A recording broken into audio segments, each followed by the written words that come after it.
दोस्तों जानते हैं देश दुनिया की सिलेक्टेड काम की बहुत ही महत्वपूर्ण सिलेक्टेड खबरों को सिर्फ 10 मिनट में 50 बड़ी खबरों को। लेकिन वीडियो को आगे बढ़ने से पहले अगर आप लोगों ने हमारे चैनल को अब तक सब्सक्राइब नहीं किया तो सब्सक्राइब करके नीचे का बेल आइकन जो प्रेस कीजिए। प्रधानमंत्री नरेंद्र मोदी बिहार दौरे पर थे। भागलपुर से उन्हें किसान निधि योजना की 19वीं किस्त किसानों के खाते में डाली।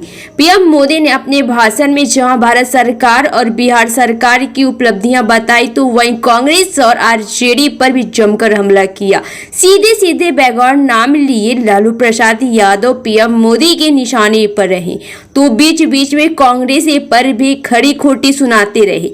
पूरे भाषण में उन्होंने 4 बार विपक्ष पर हमला किया है।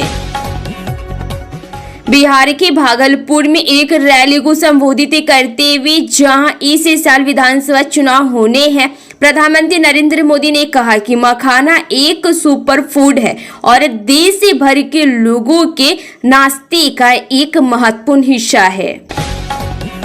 उत्तर प्रदेश के प्रयागराज में चल रहा महाकुंभ मेला अब अपने अंतिम दौरे में है। 2 दिनों बाद पिछले 40 दिनों से जारी इस महाकुंभ मेले का समापन हो जाएगा।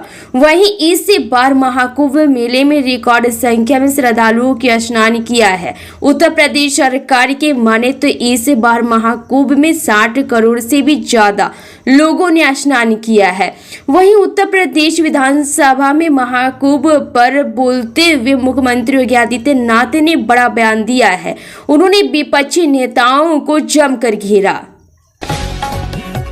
उत्तर प्रदेश विधानसभा में महाकुंभ के आयोजन को लेकर विपक्षी विधायकों के सवाल मुख्यमंत्री योगी आदित्यनाथ को नागवार लगे थे। विधानसभा में राज्यपाल के अभिभाषण पर धन्यवाद प्रस्ताव पर हुई बहस के बाद मुख्यमंत्री योगी आदित्यनाथ के दिए गए जवाब से यह स्पष्ट हुआ। उत्तर प्रदेश के मुख्यमंत्री योगी आदित्यनाथ ने बजट सत्र के 5वें दिन महामहिम राज्यपाल के अभिभाषण पर धन्यवाद प्रस्ताव पर चर्चा में भाग लिया। दिल्ली में विधानसभा का शुरू हुआ सत्र के पहले दिन दिल्ली के विधायकों ने शपथ ली। पहले बीजेपी विधायक अरविंद सिंह लवली ने प्रोटेम स्पीकर की शपथ ली। राष्ट्रीय जनता दल राजन के नेता तेजस्वी यादव ने आरोप लगाया कि प्रधानमंत्री नरेंद्र मोदी इस साल के अंत में होने वाले बिहार विधानसभा चुनाव के प्रभारी प्रबंधन के वास्ते निर्देश जारी करने के इरादे से बिहार आ रहे हैं। पूर्व उप मुख्यमंत्री यादव ने दावा किया है कि उन्होंने दिल्ली विधानसभा चुनाव के तुरंत बाद भविष्यवाणी की थी कि प्रधानमंत्री अब बिहार के लिए प्रमुख होंगे।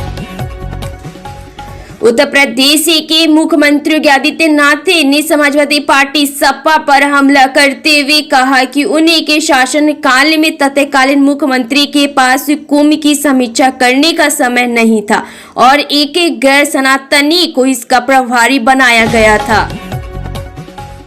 अरविंद केजरीवाल ने तो पहले से ही तय कर दिया था कि आतिशी चुनाव नतीजे आने तक ही दिल्ली की मुख्यमंत्री रहेंगी। आतिशी ने भी यह बात दिल पर ले ली और अरविंद केजरीवाल की कुर्सी पर बैठे ही नहीं।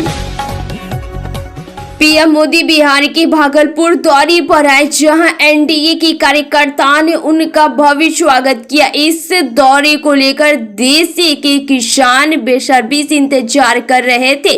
पीएम ने किसान सम्मान निधि योजना की 19वीं किस्त की राशि जारी की।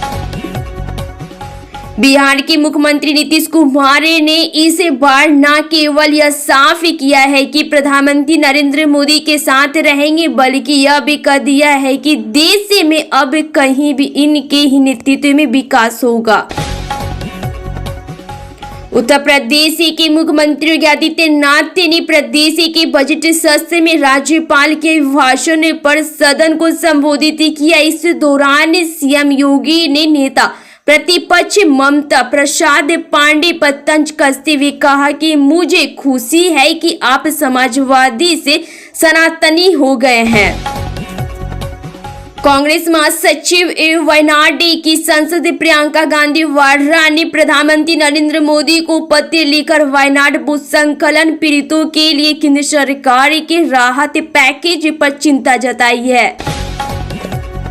पीएम मोदी ने बिहार दौरे के दौरान किसान सम्मान निधि योजना की 19वीं किस्त जारी कर दी है। इसके साथ ही उन्होंने कई अन्य परियोजनाओं का उद्घाटन किया। किस्त जारी करने के दौरान उन्होंने कहा कि धरती से आज किसान सम्मान निधि की एक और किस्त जारी की गई है। मैं बिहार और देश के सभी किसान परिवारों को बहुत शुभकामनाएं देता हूं। दिल्ली में इस वक्त एक बड़ा राजनीतिक विवाद उठ खड़ा हुआ है, जब मुख्यमंत्री रेखा गुप्ता के कार्यालय से शहीद भगत सिंह और बाबा साहब भीमराव अंबेडकर की तस्वीरें हटाने का मामला सामने आया। गृह मंत्री अमित शाह ने वतन को जानो कार्यक्रम के तहत जम्मू कश्मीर से आए 200 स्कूली छात्रों को संबोधित किया। इस दौरान उन्होंने कहा कि आपके वतन के 300 कमरे यानी कि देश में 30 राज्य है। ऐसे में आपको उन कमरों को देखना होगा, मतलब राज्य की यात्रा करनी होगी, तभी आप देश यानी घर को जान पाएंगे और समझ पाएंगे। प्रधानमंत्री नरेंद्र मोदी ने राष्ट्रीय जनता दल राजन के प्रमुख लालू प्रसाद द्वारा महाकुंभ को लेकर की गई टिप्पणी की ओर इशारा करते हुए कहा कि राम मंदिर से चिढ़ने वाले लोग महाकुंभ को कोसने का कोई मौका नहीं छोड़ रहे हैं, लेकिन ऐसे लोगों को बिहार कभी भी माफ नहीं करेगा।